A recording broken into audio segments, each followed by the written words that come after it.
कभी किसी माँ की आंखों से आंसू तब गिरते हैं जब वो जानती है कि अब उसकी दुनिया वही नहीं रही। सुबह की हल्की ठंडक में सूरज की पहली किरणें आंगन में गिर रही थीं। घर में रौनक थी, पर मीना के दिल में सन्नाटा। आज उसकी बेटी रिया की विदाई थी।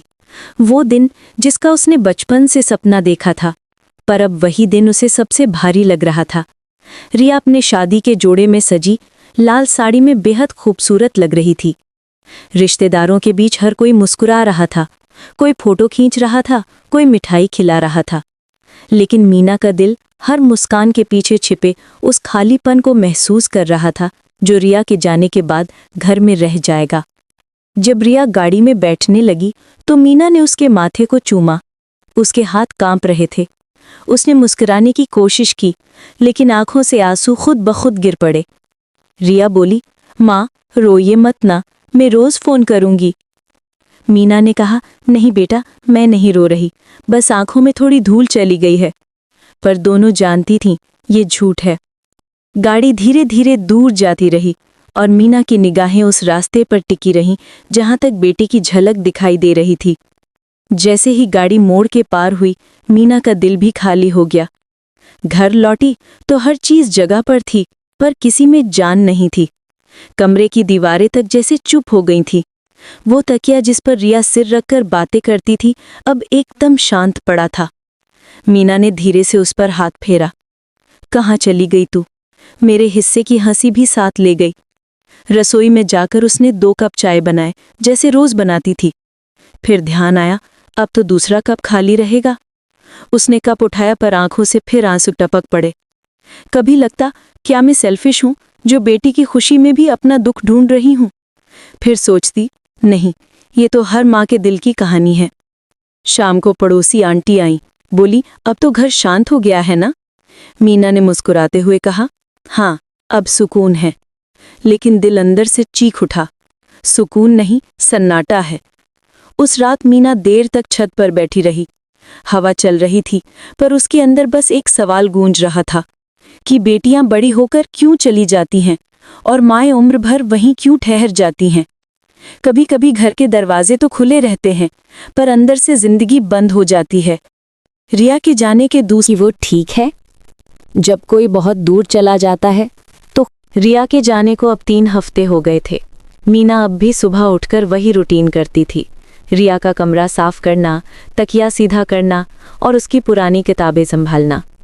कभी खुद से हंस पड़ती, देख रिया, तेरी मम्मी अब भी तेरा कमरा ऐसे रखती है जैसे तू कल ही आएगी। धीरे धीरे ये एक आदत बन गई थी, खुद से बात करना। रसोई में खाना बनाते वक्त वो कहती, रिया, आज तेरी पसंद की खिचड़ी बनाई है। याद है तू कहती थी कि माँ की खिचड़ी जैसी कोई नहीं बनाता। फिर खुद ही मुस्कुरा देती, अब किसे खिलाऊं? रात को जब छत पर बैठती तो आसमान में तारे गिनते हुए रिया से बातें करती। तेरे ससुराल में सब ठीक है ना बेटा? तू खुश है ना?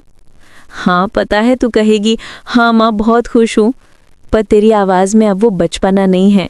तू बड़ी हो गई है और मैं शायद बूढ़ी। हर दिन मीना कुछ ना कुछ रिया की याद में करती।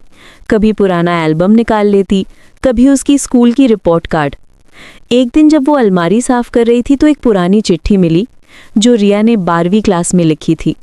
उसमें लिखा था, माँ, अगर कभी मैं आपसे दूर चली जाऊं तो रोइए मत। मैं जानती हूँ आप मुझे बहुत याद करेंगी, पर मैं हमेशा आपके दिल में रहूंगी। वो लाइनें पढ़ते हुए मीना की आंखें भीग गई।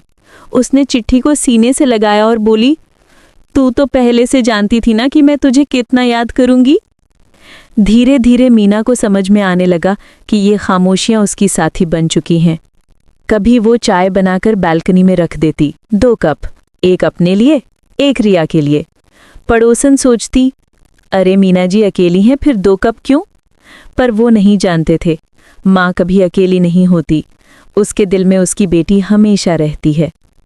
एक शाम जब बिजली चली गई तो मोमबत्ती की लौ में रिया की मुस्कान सी झलक दिखाई दी।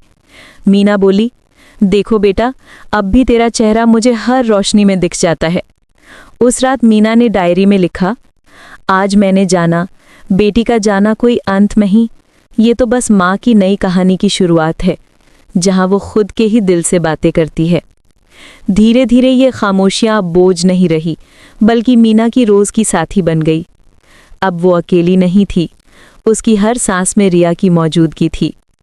कुछ खालीपन जिंदगी का अंत नहीं होते, कभी कभी वहीं से एक नई शुरुआत जन्म लेती है। रिया के जाने के 2 महीने हो चुके थे। अब मीना ने खुद को थोड़ा संभाल लिया था, लेकिन दिल का खालीपन अब भी वैसा ही था। सुबह उठते ही चाय बनाते वक्त रिया का नाम जरूर जबान पर आता। रिया, चीनी कितनी डालूं? फिर खुद ही मुस्कुरा देती, अब कौन बताएगा। एक दिन मीना की पड़ोसन सरिता आई, बोली, मीना जी आप तो अब घर में ही रहती हैं, बाहर निकलिए भी, चलिए मेरे साथ मंदिर चलते हैं। मीना ने पहले तो मना किया, फिर सोचा शायद बाहर निकलना थोड़ा अच्छा लगे। मंदिर में घंटियों की आवाज़ और फूलों की खुशबू में मीना को एक अजीब सी शांति महसूस हुई। वहाँ कुछ महिलाएं बैठी थी जो हंसी मजाक कर रही थीं। कोई प्रसाद बांट रही थी। किसी ने मीना से कहा, आप भी हमारे साथ हर मंगलवार भजन मंडली में आ जाइए, अच्छा लगेगा। मीना ने हल्की मुस्कान के साथ सिर हिला दिया। शाम को घर लौटी तो रिया का फ़ोन आया, माँ आज आप बहुत खुश लग रही हैं। मीना बोली, हाँ बेटा, आज मंदिर गई थी, अच्छा लगा, लोगों से बात की। रिया ने कहा, माँ मुझे बहुत अच्छा लगा ये सुनकर, अब आप ज़रा अपने लिए भी जिएं। वो शब्द मीना के दिल में उतर गए, अपने लिए भी जिएं। शायद जिंदगी का यही तो मतलब होता है जो हमारे पास है। फर्क बस इतना था कि अब उस गूंज में सन्नाटा नहीं, सुकून था। और यूं एक माँ का अकेलापन उसकी नई कहानी बन गया। एक ऐसी कहानी जो हर माँ के दिल में कहीं ना कहीं छिपी होती है, बस सुनने वाला चाहिए।